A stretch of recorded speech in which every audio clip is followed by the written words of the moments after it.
భాగ్యనగరంలో ఆ పేరు వినబడితే ఒకప్పుడు వైబ్రేషన్స్. ఆయనే అంబర్పేట్ శంకర్. పోలీస్ రికార్డులో మోస్ట్ వాంటెడ్ డాన్ గా ముద్రపడ్డ ఒకప్పటి పాత నేరస్తుడు. రోజులు మారాయి.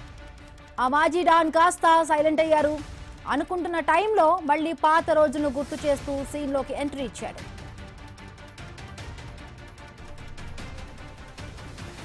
ఈసారి సీన్ సిటీలోని costly area Banjara Hills police station కు షిఫ్ట్ అయింది. ప్రశాంతంగా ఉన్న పోలీస్ స్టేషన్ రికార్డులో మళ్ళీ శంకర్ పేరు మోగింది. ల్యాండ్ నాదా నీదా అంటూ ఒక రియల్టర్ రంగానికి దిగితే సీన్లోకి ఎంటర్ అయ్యాడు ఈ మాజీ డాన్. బెదిరింపులు హెచ్చరికలతో పాత స్టైల్ ను బయటకు తీశాడు. బాధితుడి ఫిర్యాదుతో బంజారా హిల్స్ ఖాకీలు అలర్ట్ అయ్యారు. తగ్గేదే లేదంటూ అంబర్పేట శంకర్ తో పాటు ఆయన వెనకుండి నడిపించిన అనుచరులపైన కూడా సెక్షన్ల వారీగా కేసులు నమోదు చేశారు.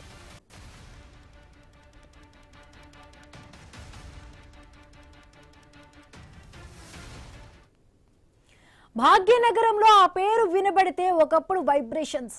ఆయనే అంబర్పేట శంకర్. పోలీస్ రికార్డుల్లో మోస్ట్ వాంటెడ్ డాన్ గా ముద్రపడ్డ ఒకప్పటి పాత నేరస్తుడు మళ్ళీ యాక్టివేట్ అయినట్టుగా తెలుస్తోంది. ఆయన పైన ఆయన అనుచరులపైన కూడా బంజారా హిల్స్ పోలీస్ స్టేషన్ లో కూడా కేసులు నమోదైనట్టుగా తెలుస్తోంది. రైట్, దీనికి సంబంధించి మరిన్ని పూర్తి updates Telangana bureau chief Kiran అందిస్తారు. కిరణ్.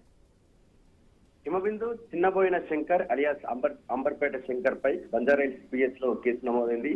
ఓ భూ వివాదానికి సంబంధించి రియల్టర్ ను బెదిరించినందుకు గాను ఆయనపై సెక్షన్ల కింద కేసు నమోదు చేసినట్టు కూడా పోలీసులు తెలిపారు. ఆయన అనుచరుల పైన కూడా కేసు ఫైల్ చేసినట్టుగా తెలుస్తా ఉంది. అయితే ప్రస్తుతం బంజారా హిల్స్ పోలీసులు ఈ ఘటనపై విచారణ చేపట్టారు.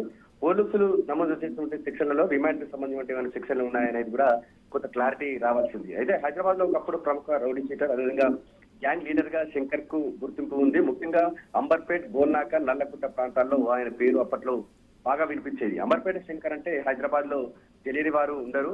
అదేవిధంగా 1990 నుంచి 2000 వరకు ఆ కాలంలో ఆయన డాన్ గా ఒక వెలుగారు.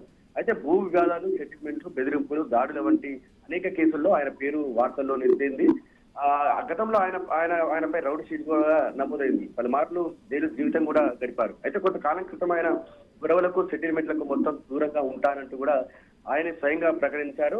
కొంతకాలంగా సామాజిక సేవ, ప్రజల పరిష్కారం, భూ వివాదాల జోక్యం వంటి అంటే చేసుకొని కూడా సహాయం చేస్తూ ఉండేవాడని కూడా తెలుస్తా ఉంది.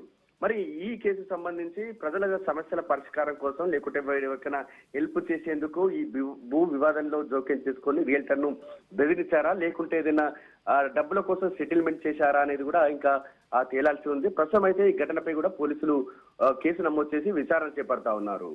Himabindu. Right, thank you Kiran.